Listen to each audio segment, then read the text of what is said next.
this Twitter interaction. So nice to actually see your face. Good to finally meet you. Hey, Yeah. Josh. Hey, Lucy. Hello. Hey, Usman, where are you in Florida? I'm in Claremont. It's about 30 minutes from Orlando. I've been in Claremont. Yeah, it's I lived here for 11 years. Oh, really? Yeah, so we moved to Pakistan. I'm in this house right now. We're about to rent it out or sell it. I don't know which one. We're working on it. Awesome.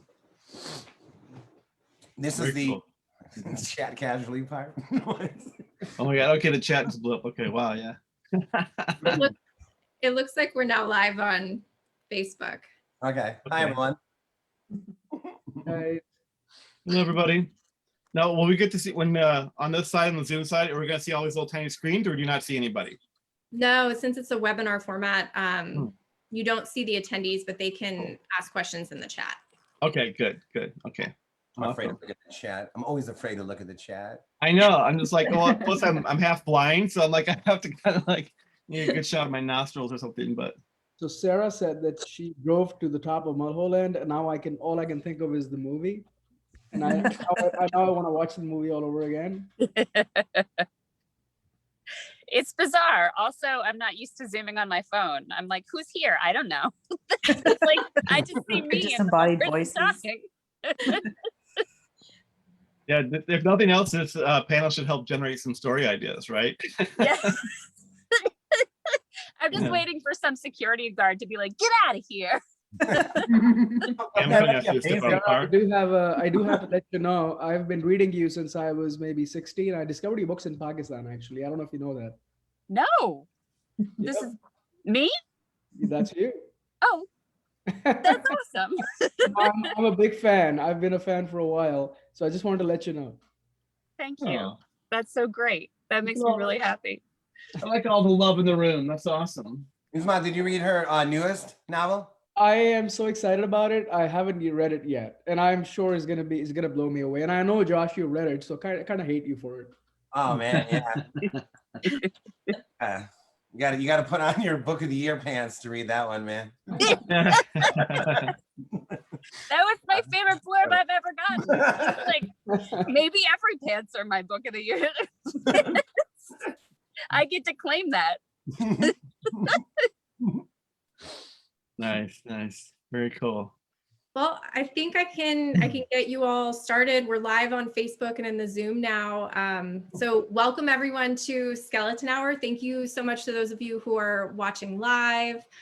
Skeleton Hour is a horror literature webinar series of the Horror Writers Association, and it's produced in collaboration with the Last Bookstore in downtown Los Angeles. So please support the authors today and the Last Bookstore by buying their books through that bookstore or through another local indie bookseller near you. I'm sure everyone would very much appreciate the support. So thank you all again for watching.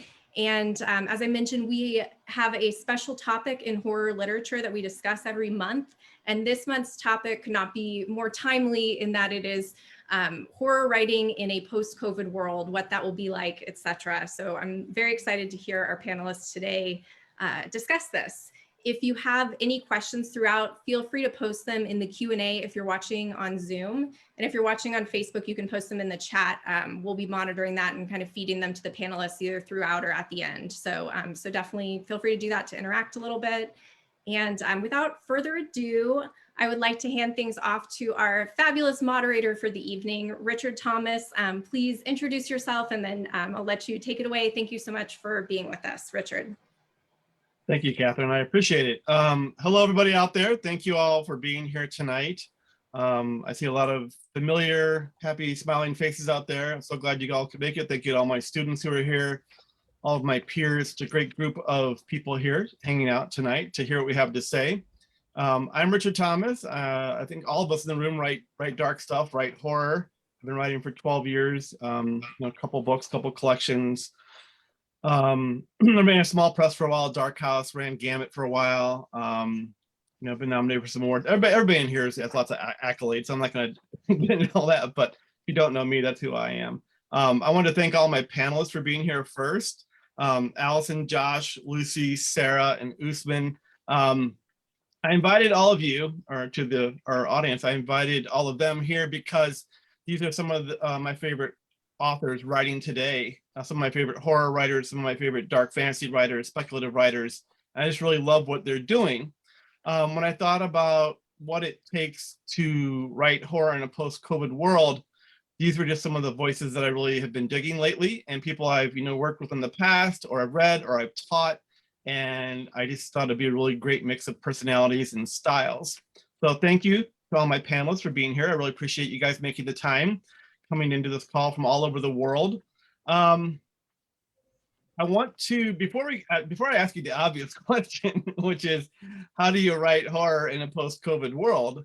I'd like to back up a little bit and ask you guys how you've been doing the last 2 years during the pandemic, maybe going back a little farther, the last 4 years with so much chaos going on in the world right now. And I'd like to just kind of, I'm gonna probably just go alpha, front to back, back to front, and then kind of bounce around like that. If you guys want to jump in the middle of something, you just kind of like just raise your hand or just speak up, and I'll call on you. But I want to hear from all of you because I really value your opinions and I love your writing, so I want to hear what you all have to say. So I'll start off with Allison then. You probably guys know as AC Wise. Going back the last couple of years, how has it been for you writing? Has it been tough to write? You've been able to generate stories, books? Have you been able to be creative, or has it been difficult with so much going on around you? I've actually been surprised that my writing habits actually haven't changed all that much, Nice. either in the past 4 years or specifically during the pandemic.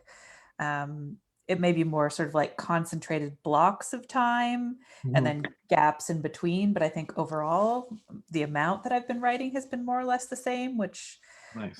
has kind of surprised me. So it hasn't been a huge change on that front at very least.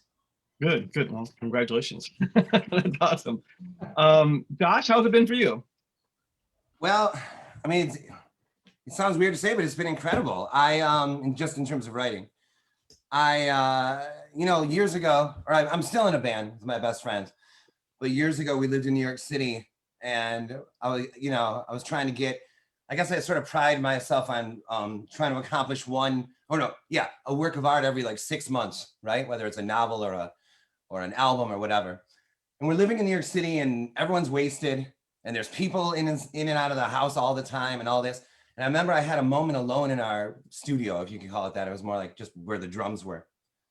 And where I had to consciously say to myself, no matter what's happening, no matter what distraction is going on, you need to put writing in a safe place. It has to be in an untouchable place, whether there's sadness in your life, crazy excitement in your life, whether it's everyone's wasted on drugs and drinking, girlfriend, a good relationship, bad relationship, whatever it is.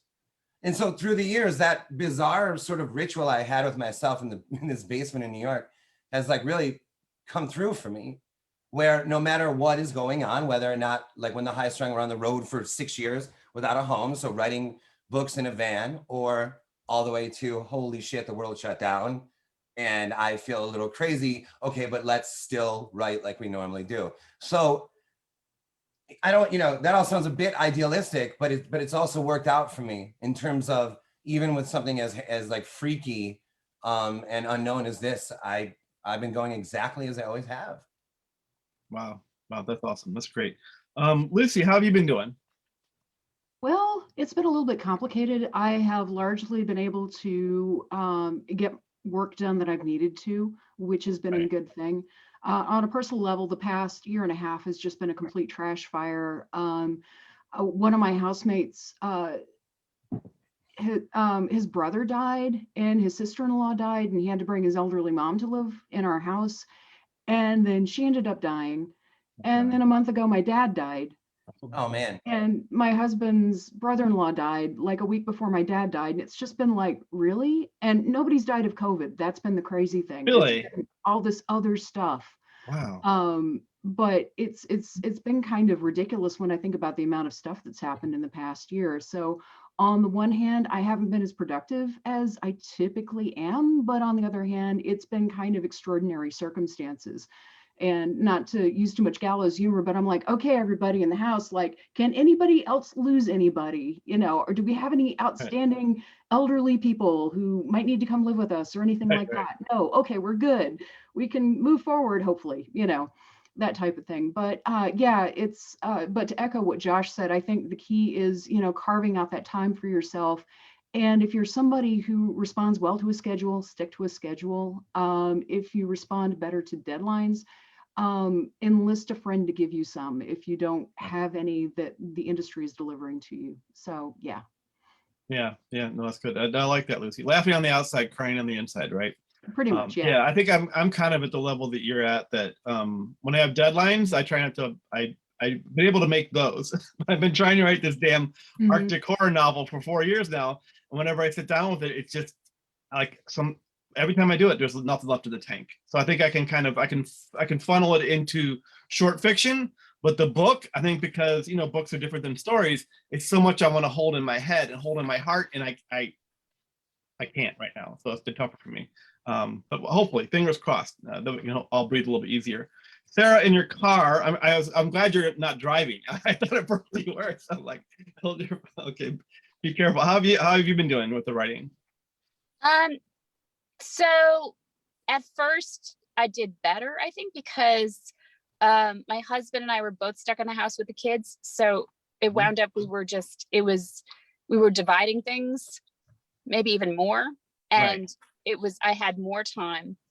And then, so my mom died in June, and I went deep, and I wrote a novella in 2 months. That's like, bam. And I think that was just like avoidance, because I couldn't go see her grave. But and then I sort of got back into a habit of doing like a ton of work, like I always do, while the kids were in Zoom school.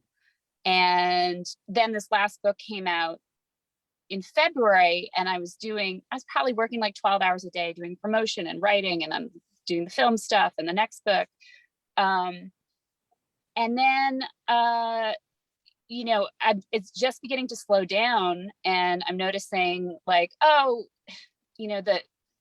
train's a little bit off the tracks at home. Right. So, I think when you have other humans that you're responsible for, I was, just thinking today, like, what's more worth it, getting a book in on time or getting my kids feeling good? Probably my kids feeling good, you know, and I wish that weren't the situation, but I certainly am not picking the book. So. Right. Yeah, no, I totally hear you. I have my kids, I have twins who are 17, they're juniors in high school. And so they've been home for the whole year. And some people have gone back hybrid. We've kept them at home. We've just been extra cautious. And you're right. I would rather I'm going to go take 20 minutes to make my son a grilled cheese sandwich and a bowl of soup, right? Get him his lunch, because they're on this Skype, Zoom thing all day long, right? And they have their gaps between classes. I would rather go do that than, I'm doing a lot of teaching and stuff, but my wife is home, the kids are home, the dog is home, the turtle is here. It's a lot, right? So I think our priorities tend to shift at times, and push comes to shove, I think I'm always gonna, when my kids come to me and like, can I help them or do I want to spend time with them? I'm like, more so now than ever, I think I'm gonna choose that over the writing. But that also means my writing has suffered a little bit. Yeah, but every time I think about that, I think, well, in 5 years, am I gonna care whether I work that day, or am I going to much prefer the results of someone who's happier, because they need if they're not getting any social interaction, they need us. Yeah, 110%. Yeah, you're correct.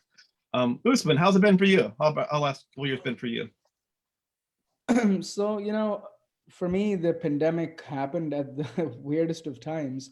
In August 2019, I moved to Pakistan to be with my dad, who's, kind of getting up there, and I thought he needed the support. So moving from Florida to Pakistan and then getting hit by the pandemic 6 months later wasn't too much fun. We were already in this big transition period, and then this happened, and suddenly the entire world shut down. And so it wasn't great for, I'm assuming, anyone's mental health. Right. But what happened was that I don't, I think most of us here are writers who do writing as a career. I am probably an outlier in that my day job is as a doctor. And so that's with COVID, all of a sudden, the world Right. is shutting down. And so I was either getting called to take call for COVID wards, or I didn't have work for like 2 months because everything was shut down. So it was really weird. Yeah. So at that time I was like, shit, I've just lost my, so when I'm currently making about 1/20th of what I was making in the US as a doc. So it's a big pay cut. And so I was like, dude, you're going to starve now. So all your life, you've always said, I'm working, I'm on call, I can't do the story. So I said, for once, I'm going to say yes to every bloody deadline that comes my way for a short story or whatever. I didn't have time for a novel, but I Yeah. thought I could at least, sell some short fiction. So Nice. the long story short, 2020 was actually the most prolific year I've had Wow. in a decade, because I was just scared that I was not going to be able to afford stuff if all of a Right. sudden they said, we can't use you guys, or it was, they were going to need docs. It was just that I wasn't sure if there was going to be a big salary cut or how things were going to go. So Right. yeah, for me, prolific is usually a story every couple of months. And that's prolific for me because my day job doesn't allow much flexibility otherwise, or time. I did start a novel for the second time in my life. I'm about 30,000 words in now. My agent kind of likes the synopsis. So, we'll see how it goes. It's been kind of wavy for me. Yeah. Yeah. No. Well, if I'd known that, Usman, I would have started an anthology and invited you in. Trying to get a story out of you is tough. I know you got only 4 a year. Yeah, they're all spoken for.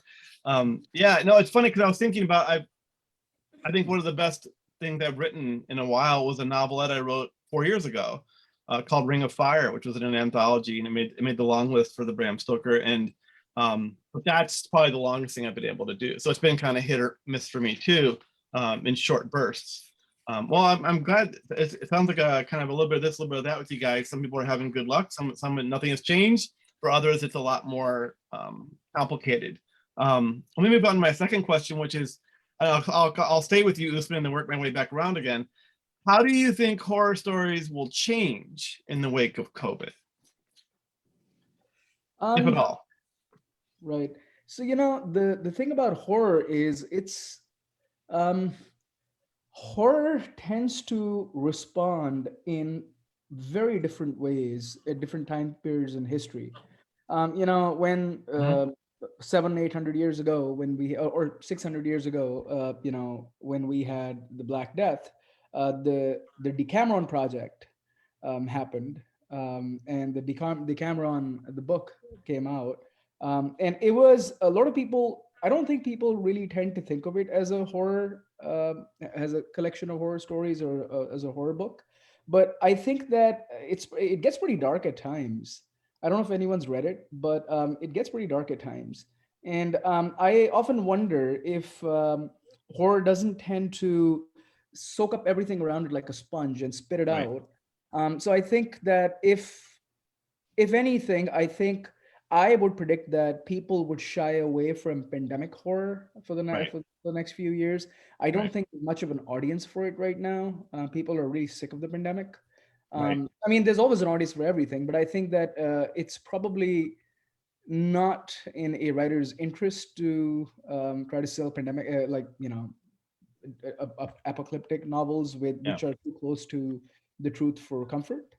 I think readers are kind of sick of it, and I'm seeing that around me. I'm feeling that myself. Usually, I love a good, getaway book like Emily St. Mandel's Station 11. But right now I'm really not in the mood for it. Yeah. So Yeah. I No, think I that hear people you. are gonna see the same thing. Yeah, that sounds right. Well, Josh, you got away with one. Good thing Bird Box came out when it did, right? It might not have worked right now, but love that book. Sarah, what do you think? How do you think horror stories might change in the wake of COVID? I think that there's this idea that when big tragedy or huge events happen, catastrophes, that that's all we're going to be talking about. But then there'll just be there's always something new. So I don't think it'll be another pandemic. I think it'll be something else. And, you know, probably related to global warming. So I think there's going to be more cli-fi fiction, sci, whatever it is. I think there's more of that. I think there should be, because it's kind of, you know, finally most people aren't able to deny it. And then, you know, I think, I'd agree that people are probably sick of straight up apocalypse, just because we actually may have one. Yeah. I mean, we're not quite Walking Dead, but yeah, it's kind of like enough already, right? I want a different flavor. Well, it's also really irresponsible. A lot of those stories are you know, are wish fulfillment fantasy instead of something that portrays what might realistically happen and the better aspects of human nature. I think Rebecca Solnit wrote this book about 9/11, about like, no, everybody was really cool. Everybody just constantly tried to help each other. And that story isn't often told. And I think there's more of an appetite for that story. Yeah, right on. Lucy, what do you think? How do you think horror stories might change in the wake of COVID? Well, for me personally, so far I haven't experienced a change in terms of what editors wanted from me. I, in fact, just sold a pandemic novel to a Big Five publisher. I can't be specific about who. Awesome. But it's an expansion of my Stoker Award-winning story, Magdala. So, I mean, that's out there. Nice. And I was surprised. I was honestly really shocked, because I figured, you know, with COVID being an actual thing, you know, surely they're not going to want pandemic stories. But in this case, the editor really did. I think that going forward, people will have more expectations of apocalyptic stories. Like they'll be looking for a more nuanced take of like a political situation. Like in the past, you know, if there's been like a zombie apocalypse story, you know, the government has kind of presented this united front against the threat. And from COVID, clearly we see that that's not going to happen, that there are going to be different factions who have their different goals and agendas. And I think that people will be expecting more of that. I think people will be more amenable to a slower apocalypse. Because, you know, if you look at The Stand, I mean, the disease there strikes very, very quickly, you know, and kills like practically everybody. And, you know, COVID is, I think, sort of trained people to think, okay, this could take a lot longer. This, instead of talking about weeks or days, we're talking about months or years. Right. I think people will be expecting more world building with regard to, okay, how are the supply chains affected? You know, who is a frontline worker and how are they affected? How are normal people affected? You know, and just levels of nuance, and maybe things taking longer. Yeah. One of the memes I've seen kind of bouncing around social media too is that, you know, we used to watch these horror movies and go, oh, nobody would ever do that. Like, yeah, people would do that. They're stupid. There's a lot of stupid people out there. They aren't going to wear the mask. They aren't going to do this. And it's like, you're like, so I don't know how that's going to change things. But you're good points there, Lucy. Which I think helps me to segue over to Josh. I think one of the things I liked about Bird Box was that it definitely was an atypical take on, you know, a virus or, you know, a plague or zombies or something, right? And we never see whatever they are either. So, and that was a choice I really applauded. I really liked. How do you think horror stories might change in the wake of COVID? Man, I would have thought that reading like a pandemic story would have been the worst idea in the last year. And then I was tasked with blurbing Chuck Wendig's Wanderers. And it's not just a pandemic story. It's like 700, 800 pages, right? Yeah. Man, but I'm going to do it, right? And then I got way into it. And at some point I realized like, I was actually like comforted by it. Not, how do I explain it? Like, because it felt like between like, you know, a lot of these books of that nature, it was like, if we could imagine something like this, we can also solve something like this. Like Wanderers isn't like that crazy. Like you can read Wanderers, Bird Box, a number of pandemic books that people could be like, this is just like what's happening right now, right? it's almost like a Rorschach test in a way. But the point is like, yeah, it's like the fact that it's so right on is actually comforting, because it's not like this, what's happening is like beyond our imagination, beyond our comprehension, like in Bird Box or something. And so that was like comforting. I do think one thing though, if I were going to, and I wouldn't probably, but if I was going to write a pandemic story or anything that referenced this at all heading forward, I think that rather than it being a centerpiece of the story, it could just be sort of a backdrop. Like it does a lot of work on its own. Like you don't, okay, like just a conversation at the dinner table between a family. And it doesn't have to be that they've been on lockdown for a year, but oh, by the way, there's a pandemic outside. And it kind of just does a lot of work on its own. And then the family can be having a whole different unrelated experience, but that the shadow of that is there. So I think that if I were going to use it, I would probably have it off camera or off page or something like that. I like that. Rather than but then I don't feel like anyone here, maybe I'm wrong. I don't know. It's weird to call a pandemic a trend, right? But I'm not one, my mind doesn't work that way. Like, whoa, there's a pandemic, we should be writing about that. Or, oh, the president sucks, we should write about him. Or, that kind of thing. Yeah. A little bit on that last one, but you know what I mean? So I think, if I was going to use it or if I was going to go that route, I'd like to see it sort of over there. Yeah, no, it's good.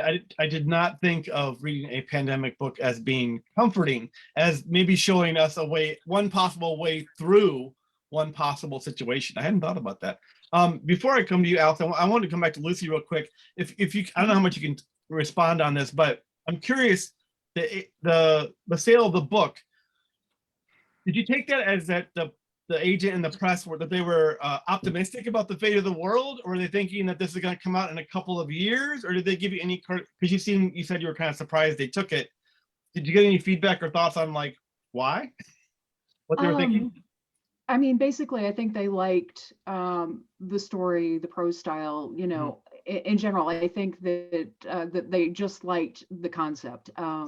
And I think, but to go to your question, I think that they generally are pretty optimistic. I mean, I don't think that my agent or the people at the publishing house anticipate the world is going to end, right.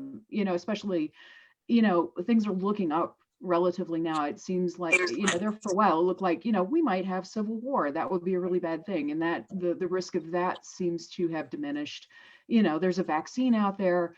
There's still risks, but things don't seem quite so imminently dire as they did back in October, for instance, right. Or in the middle of the peak in January and that type of thing. But anyway, but I was surprised that they bought it just because, the prevailing wisdom everywhere was, don't write virus stories, nobody's buying virus stories. And I mean, you can't not look at that you can't see it as not a virus story, but I mean, it is about a bunch more stuff than that, there are a bunch of other themes, there's a bunch of other plot. It is kind of the apocalyptic pandemic is kind of the backdrop for everything that happens. So yeah, good, cool, thank you. All right, sorry, Allison, then how do you think horror stories might change in the wake of COVID?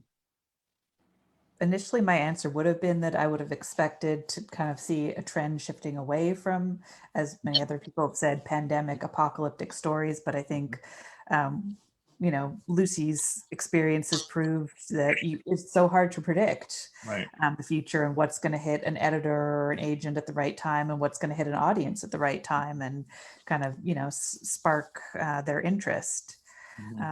So I'm sort of more just curious as much as everybody else how things are going to shift. And I do wonder if we're going to see kind of the pandemic almost expressing itself in different ways in horror, like more stories of isolation and people feeling cut off, or in, isolated settings, kind of, a la Shining, where people are kind of, starting to go very stir crazy and see things, or whether we're going to see, technology-based horror with, Zoom featuring heavily or something like that.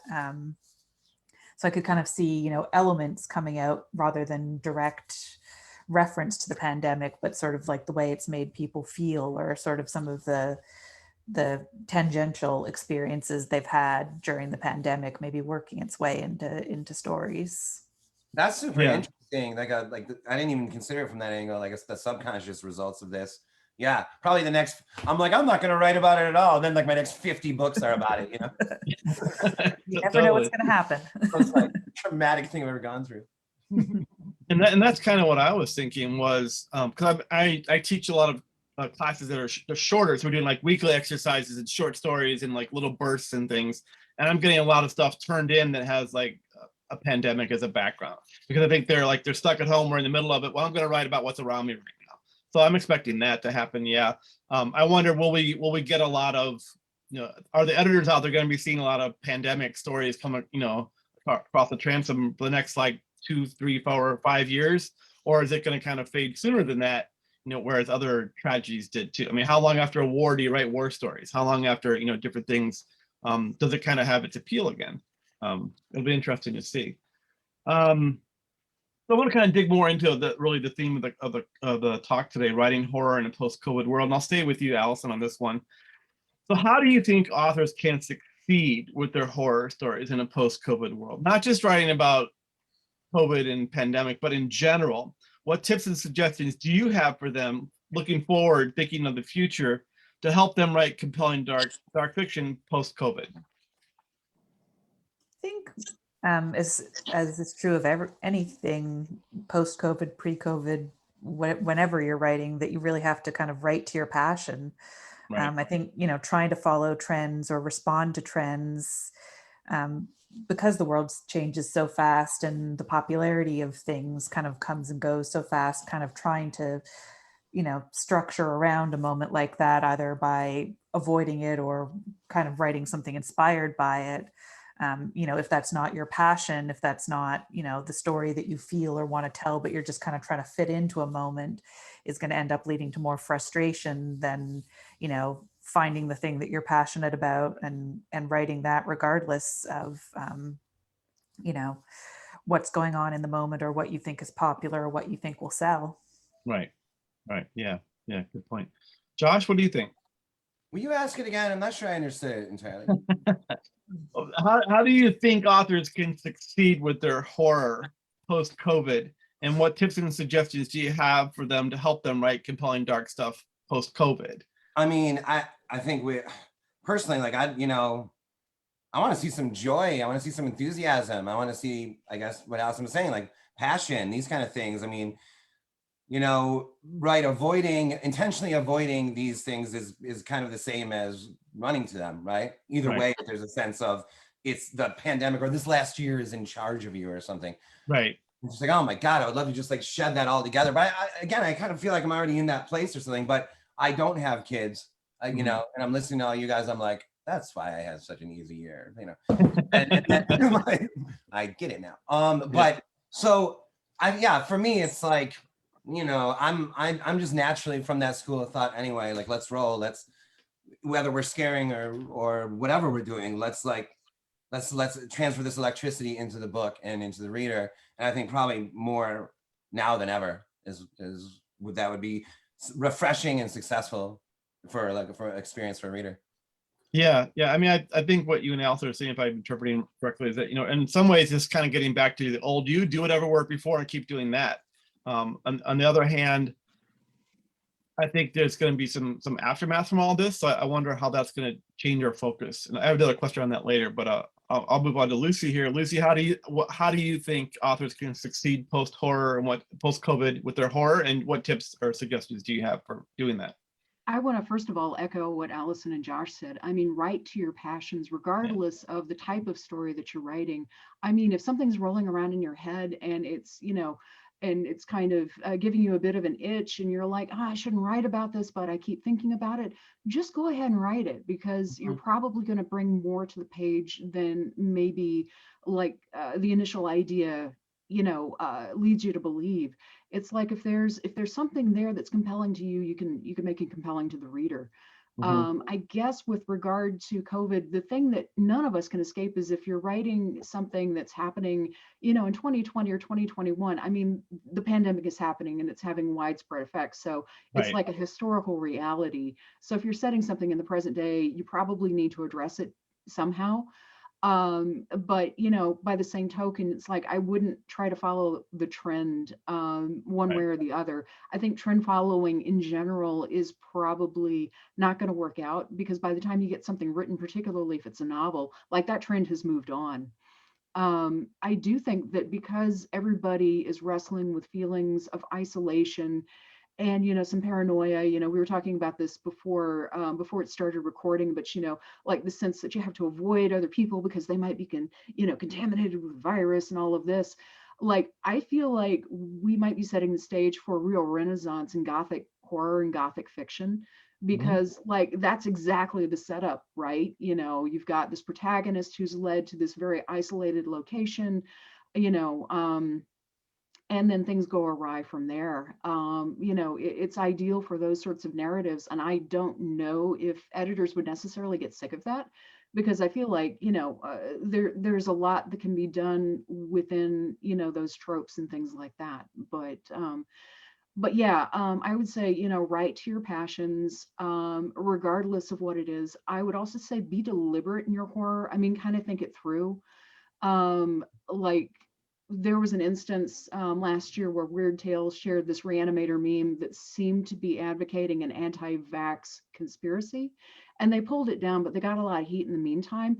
And, you know, I don't know what the person was thinking, whether they were all like, oh, it's Reanimator, it's current, everybody will love this. And spoiler, everybody did not love it. So, you know, just kind of think about what you're putting out there in the world. Like, I'm not advising anybody to not write about conspiracy theories, because I think there's a lot of really interesting stories that could be written there, but just think about what you're portraying and kind of what you as an author seem to be advocating. And, you know, if your viewpoint as an author is that you personally are a nihilist and you want to write a nihilistic story, and your idea is, yes, pandemic viruses are the best thing that could happen to the planet.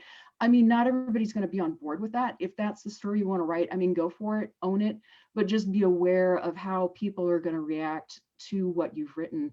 And, you know, the upshot is, if readers are going to find something that you've written horrifying, you want it to be a deliberate form of horror that you created because you were in control of your narrative, and not be like, whoops, I put something in my story that I didn't mean to be there, and that's really awkward. Now I have to backtrack on social media, and it's very awkward. So yeah. Yeah, I think there definitely will be some sensitive areas, some buttons to be pushed. It'll be interesting to look in history, looking back on this period, the time period. Are people going to set their stories in like 2015, 2025? Or are they just going to like skip a gap in time? Like, I don't want to deal with it. Well, if you said it in 2021, you have to write, well, okay, they make it 2023. We're just going to get past that because I don't want to deal with it. Definitely could be problematic. Sarah, what do you think? How do you think authors can succeed with their horror post-COVID, and what tips might you have for them? You know, I would echo what everyone else has said. I should probably share a short anecdote, which is that right before the pandemic, I had agreed to write a short story for a producer, or I was going to give him he wanted the screenplay or whatever, and I was like, let me publish it so I have the rights. All right, so I was going to write it out, and it wound up being that novella, but we had already decided it was going to be about plague masks in a girls' private school and anti-mask, you know. So I wrote that, and it was probably the best thing I've written. And my agent was like, I don't care. I love this. And we sent it, and everyone was like, yeah, we love it. No. Exactly. Yeah, Gavin and Kelly published it. And the first reaction to it was like, I don't understand. I don't really understand why she would write this. And I want to give her I want to give her the credit. And then the more recent reaction from Locust, Paula Graham was like, love it. You know, and I think it was just that amount of time to be like, she probably didn't mean that. And actually, you know, now that we're far enough out, it's like, no, it's about a bunch of girls and all. So yeah, like Lucy was saying, you have to be careful at the, you know, I've run into this problem like pretty much with 50% of what I've written, that it stumbled across like, oh, that's the same conspiracy theory as all the crazy people. But I wrote it like 6 months before that. I didn't know that they would actually think children were stolen and spinal fluid, but it did, you know, so you can't help it. And, you know, sometimes you make mistakes. So I think, again, you can't avoid overlap with reality. The other thing is that publishing right now, it's doing better than it has been. So I think they're a little bit more willing to take risks, but at the same time, and then with all these adaptations that are happening, there's just more money, which is really nice. I just am not sure what the field looks like for unique stories because they keep being bought up. You know, like Simon & Schuster is now owned by, I don't know, whoever. It's what is there? There's like now 3 big publishers, really. So I think there's something to that. Like, who's doing the horror in there, and can they do the same kind of unique stuff? I don't know. Yeah, that's tough. I appreciate you sharing that story with us because that's spot on. That's great. I think you have to get your maybe not great for you, but I think you have to get your crystal ball adjusted. You need a little more lead time. 6 months isn't enough, right? You gotta get hammered. No, like every producer, I even had some calls and they're like, yeah, we like it, but no one can make this. Yeah, not right now. But I think kind of what everybody's talking about too is that hold on to it. You know, we'll see where we are in a year or two. You know, hopefully things will get better and not worse, and there'll be a market for it in a while. But yeah. But I mean, that's life, and you know that happens with everything. And again, you can't, if you're gonna set something in contemporary time, you have to mention it. The quarantine and all that. Yeah, totally. Good stuff. Thank you. Usman, what do you think? How do you think authors can succeed with their horror stories post-COVID? And what tips and suggestions do you have for them? So, you know, in general, I don't think of authors succeeding with a particular genre. I don't think my brain isn't wired to think in those terms. Because, you know, primarily also because I've mostly been doing short fiction, and with short fiction, you're less bound by, you know, market waves and agent or editor needs. You're free to do a little bit more of what you want to do. But so, you know, anytime I'm writing anything, I tend to write what I want to write. So in the beginning, Richard, you remember this because I sold one of my earliest stories to you. Sometimes you have to teach editors what you are trying to do. And if that takes time, it can take up to a decade in certain cases, especially if you're a person of color or someone who's writing stories set in a different country or, you know, borrows from different languages, because you know, if you are going to write another Clive Barkerish or Stephen Kingish or whatever story set in Pakistan, you're just basically resetting the setting. That's all you're doing. I would much rather write a story that's different, that's unique to me anyways. And so if I am going to do that, I have to sort of say, fuck the market. I'm sorry. I mean, that's the way I have to do it. Otherwise, my stories are not going to happen. My story is just not going to happen. So I can't chase trends. By definition, almost by default, I can't chase trends. I can't chase trends. I have to just write stories that I write, and hope that there will come a time when you know, editors would want those stories. So my advice to anyone, or what I see people succeeding with, is, you know, write the best stories you can in the best particular voice or mode or language you can. And I really don't care what the subject or theme is. Give me a good story that doesn't carry the burden of representing every freaking genre or people or country in the world. The story has to stand on its own 2 feet, regardless of what you're doing. So that's one thing I do think about. I'm really intrigued by this idea of, you know, that Allison and Lucy are talking about, and I agree. I do think that so, you know, the way I think about the pandemic now in the future is just like climate change, just like you know, issues in Pakistan. We have some coastal reclamation issues. When you have a pressing issue that you're living with on a basis, that is not something you either chase or ignore. It's just there. It's part of your reality. So if the pandemic is here and it's part of our reality, no matter how dissociated we are from it, it has to feature, or truth, the veracity of a story will probably demand that it is there in some form or fashion, whether it's in the form of a memory or even a smell or lack of smell. You could even have just one simple character who can't smell things, and you don't have to explain that. As a writer, you don't have to explain anymore why a character can't smell things, right? Right. It's just there. It's a part of our life now. So if you write stories which sort of work with that background anyways, and you keep carrying on and carrying on, I think you'll be fine. It doesn't have to be pandemic dominated. Yeah. Good points. Thank you. One, Yeah, go ahead, Josh. You guys got me thinking about something that is that in 2020 was so freaking bizarre, and so many like norms and institutions were like at least rattled, if not torn down, right? Between politics and, I mean, my God, a million things, and health and public health and all these things. It might be a good time, and we might discover this, for like elasticity in fiction, for new stories, for fresh things. And I do see like a lot of like weirder movies and strange TV shows that are like hits. It seems like people are a little bit, definitely thirstier for the weird than they, in a general way, than they were, 5 years ago. Or even when Bird Box came out in 2014, it didn't feel like that to me.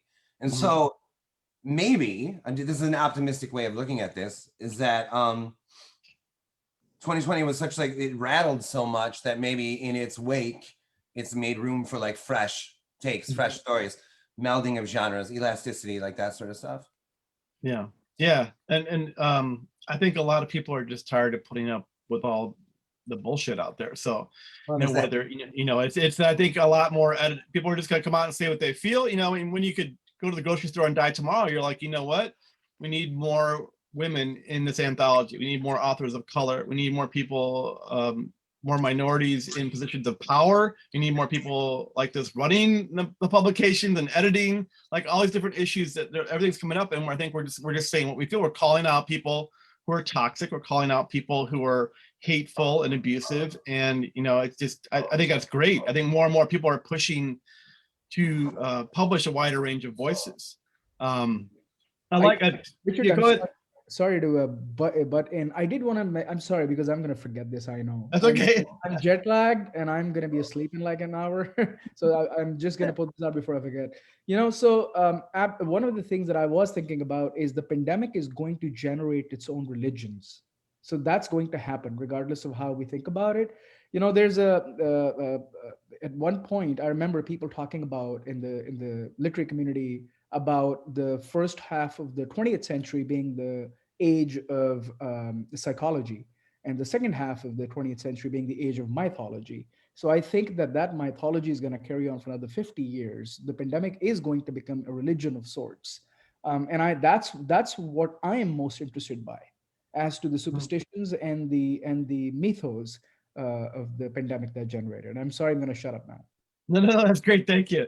Yeah, it'll be interesting to see how things change moving forward, but hopefully a lot of these systems are going to change in positive ways to help everybody, not just a few. I know we're already at 8:50, so I wanted to get one more question in before I think we open up to some of the side stuff. This was one I was really interested in.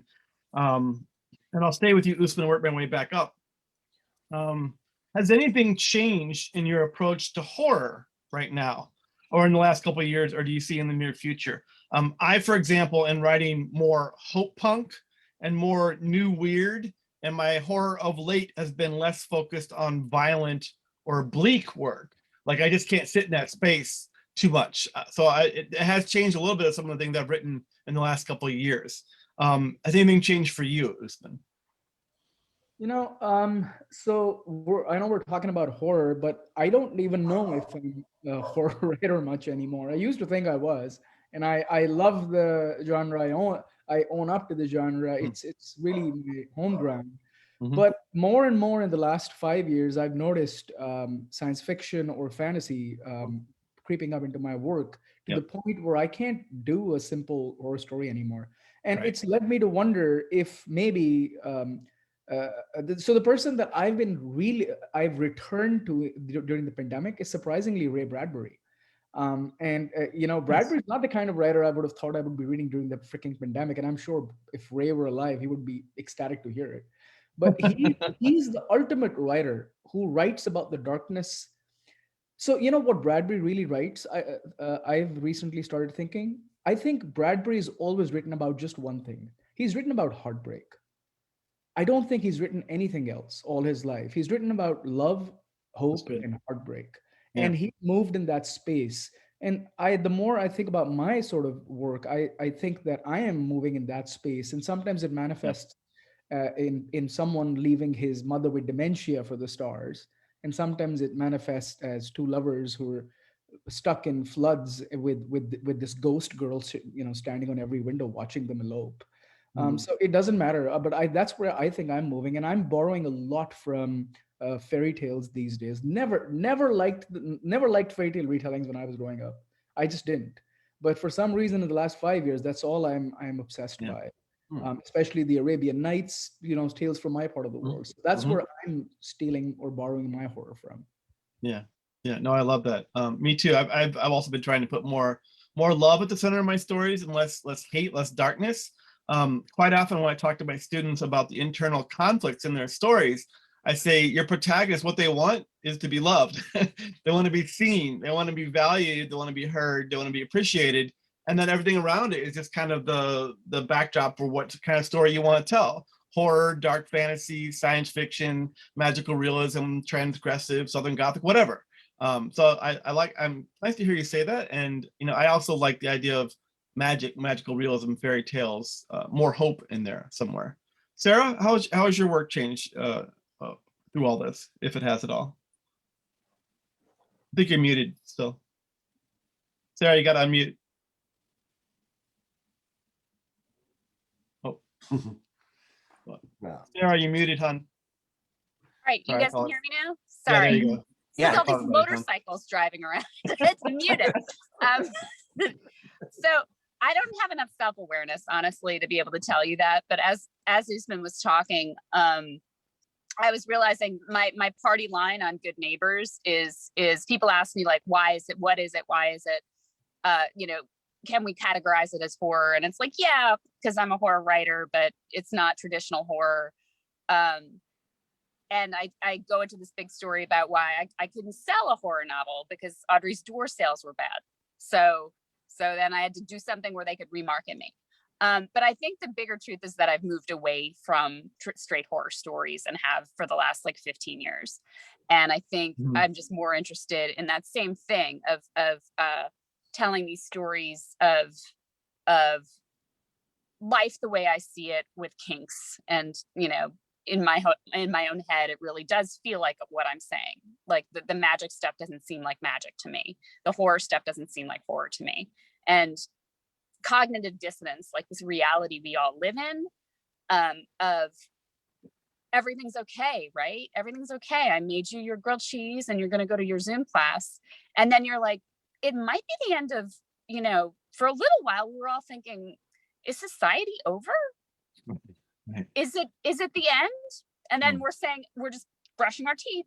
I think a lot of horror to me is that interplay between the stories we tell, the reality we're living in, and what we do to survive, and whether that serves us. Because I think so many times it doesn't. I think so many times tearing down the stories we tell to get through the day and just living with what our actual reality is, no matter how bad, is more of a relief to me than pretending things are okay. Yeah. So I think, that's still going on. And I think it's just as I've gotten older and have become like part of the bourgeois, I'm like a mom in Lululemon pants looking around going, so I'm responsible for this now, right? Did I make this? Right. And what am I playing in it? I think there's something really horrifying about it. Yeah, no, that's good stuff. Thank you. Yeah, I found that I'm getting away from more of my realistic horror too. That the horror I do write is more supernatural. In fact, I was invited to submit to an anthology and wrote a story. It was for like a kind of extreme horror. And then I sent in the story and they rejected it. I was like, oh crap. I'm like, what am I gonna do with this weird story? Because I don't really write this anymore. I haven't written a story like this in probably 5 years. I don't even know where to send it. And so I sent it to all the top markets. Everybody passed on it because it was just this weird, paranoid, dark thriller with this horrific ending. And then I was lucky enough to get into Cemetery Dance, where I'm like, oh, okay, I get it. They still like a good old school horror story. And I really appreciated that they took it. But like most of the stuff I'm writing now, it has an element of the weird or the magical or the wondrous or something else, because I don't want to, while I love Jack Ketchum's The Girl Next Door, like I don't want to sit in that space really right now, because it's just, I don't want to feel complicit. It's just too bleak for me. Great, thank you, Sarah. Lucy, has your work changed at all in the last couple of years? I feel like my work is generally changing because I'm changing. One thing that did happen as the result of losing so many people over, the past year and a half is that, okay, let me backtrack a little bit. The tactic I've always taken as a writer is I want to be the kind of writer who's not going to have to turn down a gig because I don't know how to do it. So I've deliberately tried to develop a lot of skills in a lot of different genres and to be able to write a lot of different things. And so as part of that, along, I've been writing media tie-in work for hire things like that. And as a result of losing so many people, I had an opportunity to pitch for work for hire novels. And I just kind of sat back and looked at it and I'm like, what's this going to get me really? I mean, I'm going to sign away all my rights to this thing. It's going to be playing in somebody else's sandbox from top to bottom. What is this going to get me? And then I just decided, you know what? I'm not going to do this. I'm going to focus on my own work from here on out. I'm going to try to do work that matters to me and not just do work for the sake of doing work, for the sake of not turning down a gig. Mm-hmm. So I'm being more deliberate and more particular about the gigs that I do take on. And I too have been mostly writing things that have an element of the fantastic. I've been writing more humor lately, honestly, than I had been for a long time. And just more outlandish stuff, just because, like you, I don't really necessarily want to stick in the really grim, really doomful headspace for a long period of time. But then I just sell a couple of doomful novels, so I'm going to have to go back into that headspace, and that's just how it is. But yeah, so I mean, things have changed, but they always have been changing. So there we are. Cool. Good. Thanks. Josh, has your work changed in the last 4 years at all? Well, I feel like I'm just like a natural imp who's like dancing from book to book to begin with, man. I don't. There's no uniformity even to me between Unburied Carol. I'm looking at the shelf between Unburied Carol and Bird Box. If I didn't know that those were written by two different guys, and in Carpenter's Farm and Inspection, they're all so, and the 25 other ones in this crate behind you guys. Mm-hmm. It's like they're so different from each other just naturally or something. And I think that maybe comes from sort of meaning that there's no pattern that I've been able to discern yet. But you know how like in music, like how like punk follows disco, that kind of thing. Right. And that's happened like in our band as well, where like we went into the studio and made like a real album with a real producer and a real budget. And it was the worst experience ever. And then afterwards, we went to our bass player's house and we're like, let's just fucking write 10 new songs with you right now in the basement. Let's go right now. And I feel like the books are like that too. It's like every other one's been like Big Five indie, literally every other one so far in these 10 books I'm looking at. So I haven't seen a pattern, but one thing I have seen, and I'm just going to say it, and I don't care if this sounds egocentric, but I feel like I'm getting better. And I feel like sometimes it's important for like an artist to like actually say that. I really do. Like, because it's almost like if you're writing all the time and you're writing regularly for years, you almost like deserve that. Not every time you sit down, but every now and then you kind of deserve like a moment of like, oh shit, I can do this now. Or like, I wanted this to be this and this is what it is. And that kind of feeling. And I have a buddy here in Michigan named James Hall, and we sort of challenge each other. We got to write, a novel in a month, this kind of stuff. And him and I have been doing a ton of writing during this lockdown year. And at some point we're on the phone together and he sends me what he's been writing and I send him.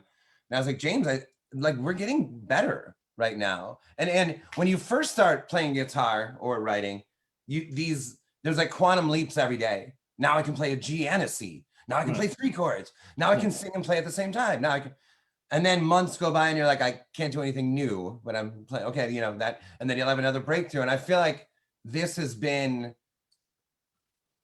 whatever, I feel like there's been a break. I feel like I've had a breakthrough in the last couple of years.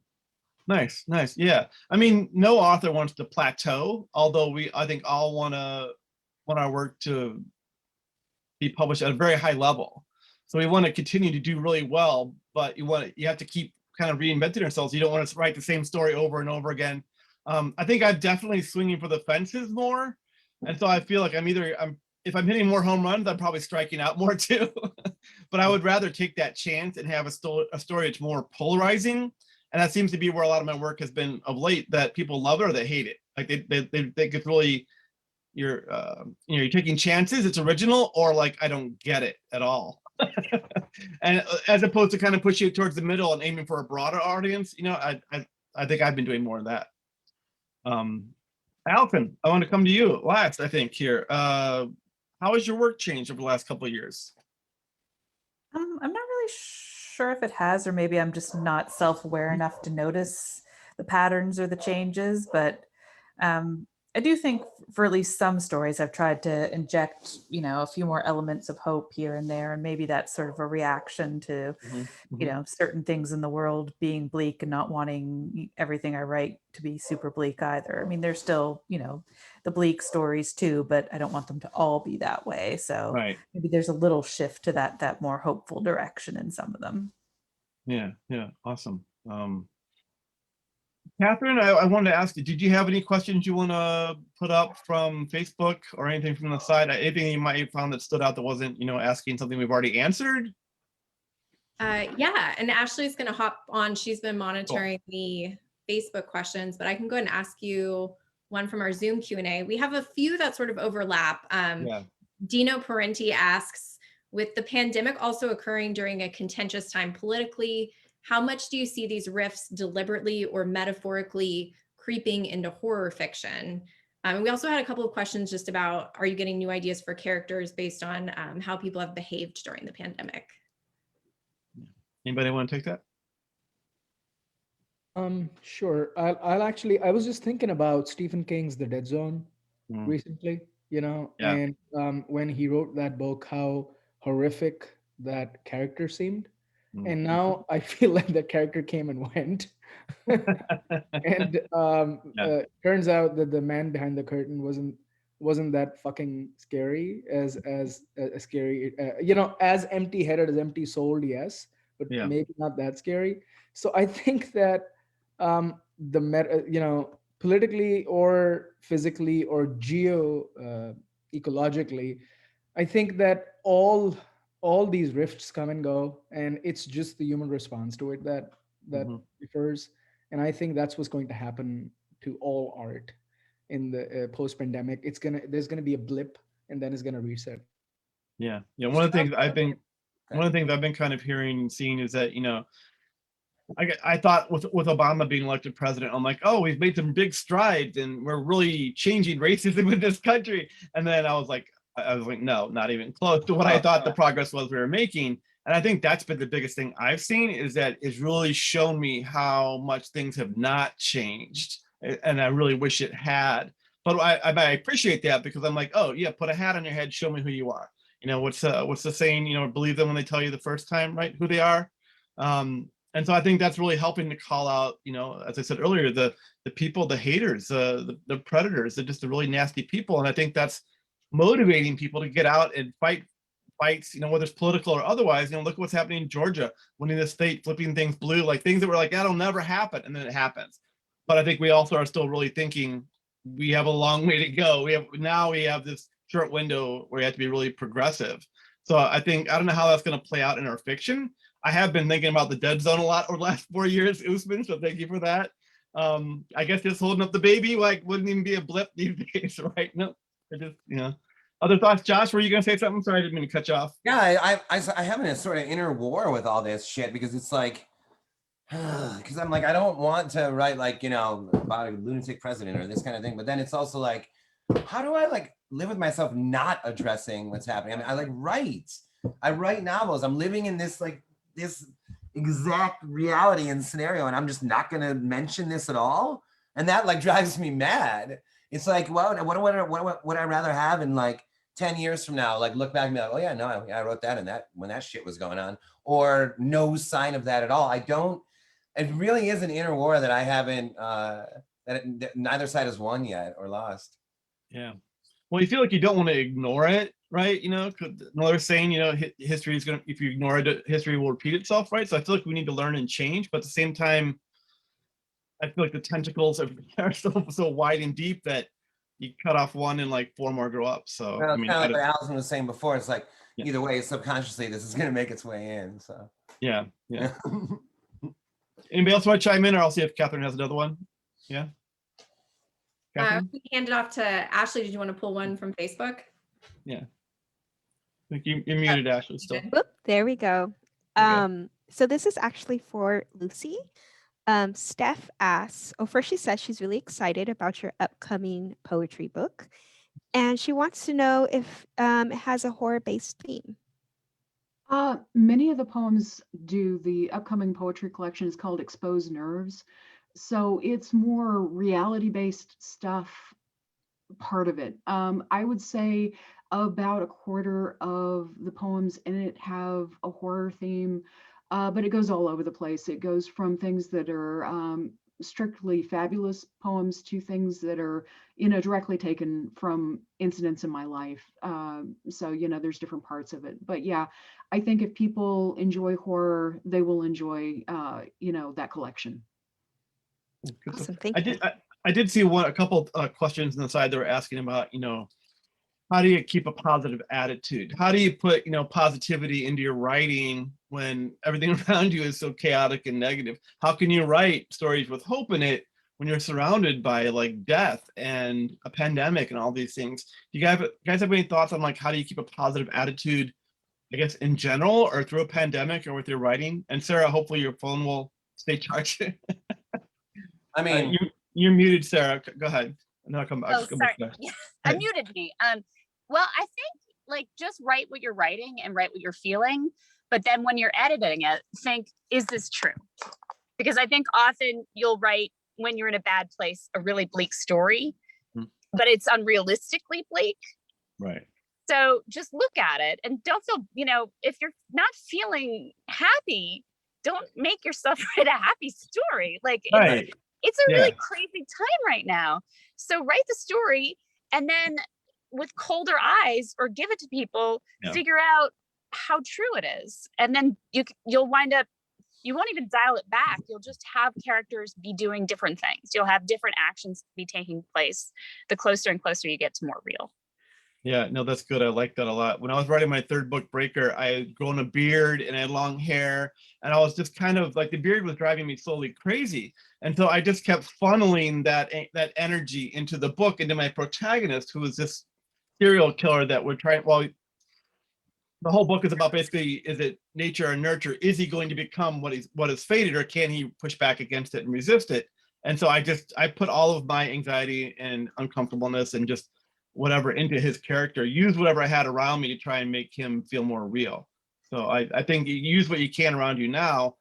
And if you have to write a bleak story, write a story about isolation, write a story about, you know, if you want to write a pandemic, write a virus story, do it. But yeah, I think you also have to come back to it later and make sure it works, right? Josh, you were going to say something? Yeah, we played a show at the Empty Bottle once in Chicago, and you know the poet Fax Douglas. Do you know him? He's like a fixture in like the Chicago like rock scene, whatever. You know? Yeah, I think so. Anyway, he's a cool guy, and he read before our show once, or a number of shows, and I told him, this is years ago, I was like, man, I want to write like the great like optimistic horror novel. You know, I just want to like, I don't know what that means yet, or what that looks like, but I want it to be like optimistic. And he was like, isn't that right? The act of writing at all optimistic? I was like, oh yeah, you're right. Never mind. I don't have to shove that shit in there. Let's just get to work. Yeah. So I mean, it echoes in a sense what Sarah's saying on one level, where it's like, just write whatever it is anyway. I mean, just the fact that you're doing it at all, man. And then that's like, I'm a huge believer in momentum, and how, you know, one story leads to another, and one good mood leads to another, and this sort of thing. And you know, you get any story done, and that's going to be positive for you. So that's true. That's true. Yeah. Catherine, Ashley, do you have any more? Or I know we're already 10 minutes past, but is there anything else pressing you or a really good one?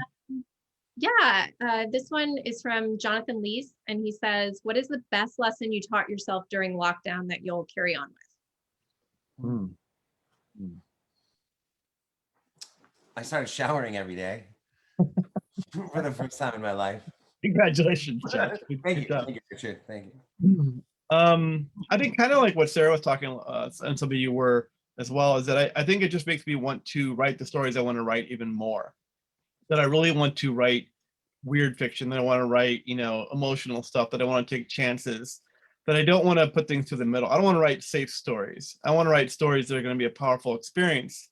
And if that means I have to take, a little longer, or I have to dig a little deeper, or if I have to feel a bit more vulnerable, if I have to risk a little more, then I want to do that. I think I've published over 160 stories, and I'm much slower these days. I'm kind of on the Usman 4 stories a year plan. And I'm okay with that because they really matter to me now. And I mean, not that they didn't always, but I used to really kind of crank out work. Like, here's an idea, and I'll just chase the idea and have fun with it. These days, I'm really very conscious of what I'm doing and what I'm putting out. And I just want to make sure it's something special. I can really, touch people in a way that, I don't know, is a positive thing, whether it's dark or light. That's me. What, you guys? So I actually have a question for Allison, if the other folks don't mind, and because I've been curious about this. Allison, I know you do a lot of fantasy, sci-fi, all that sort of. You're all over the place. Can you tell us about Wendy Darling? Whether you pulled from, I mean, of course, it's from Peter Pan, but is it going to be horrifying? Is it going to be really horror, or is it going to be more like a retell? I'd say it probably leans more to dark fantasy than straight horror. There are definitely some horrific moments. It's interesting. I was talking with somebody about this just earlier tonight, and it's one of your mileage may vary. I mean, it's like, what do you find horrifying, and where's your line for what you define as horror or not? Right. The example I gave is that my mother finds everything I write scary, regardless of what genre I'm writing, regardless of whether I find it scary. And she was asking, am I going to be able to read your book? And I said, I don't know, give it a try. And if you find it too scary, I won't be offended if you put it down and walk away. Because I know she finds, things a lot scarier than I do. I like horror movies. I like horror books. I'm happy reading that stuff. And anything that's even like the faintest hint of horror for her is like, no, can't, too scary. So I don't think it's straight horror, but there are some dark moments for sure. Well, I also ask because Peter Pan is kind of a sociopath. So I'm excited to see what you're. Absolutely. Yeah. Well, I definitely wanted to lean into the darker elements of that, of like the kidnapping children and what is wrong with this child that doesn't grow up and whose shadow just falls off occasionally. Like that's not right. Yeah, no, I love that, Allison. I wrote that in the introduction of my third book. I to my mom, I said, thank you, Mom, for all the support. Couldn't do this without you. Now, please put the book down and stop reading. I really don't want you to read any more of this. Catherine, Ashley, anything else? I know we're already running late. Got a good one, or are we done? I think we Ashley have to do one last one. One more? Okay. Yeah, so someone asked, doesn't including the COVID pandemic in your story date your story? Do you feel like a reader will see the COVID in your story and know that it's occurring now in this time? Yeah. Yes. You go There you first. have it, folks. Thank you. Good night. Yes, the answer is yes. I think kind of like what everybody's been saying already is that, it depends on what you do with it, right? It's going to be a moment in time, right? But you could say that about any major moment in time. I think for me, my point of view is that what's driving your story, or like what Josh was saying, is a pandemic in your story in the background. Like, what was that movie, The Invitation? You're like, what's going on? It's a bunch of people having dinner and talking. Like, what's the movie really about? What's the conversation about? What's Hereditary really about? Or all these movies is, I love the ending of The Witch. I like the empowerment in there. Would I like to live deliciously? Yes, I would. I would like a pat of butter and a pretty dress. Compared to what's going on over here, this is really. I'm gonna get blamed anyway. I might as well go dance around a fire naked, right? Have some fun. Yeah. Let's do it.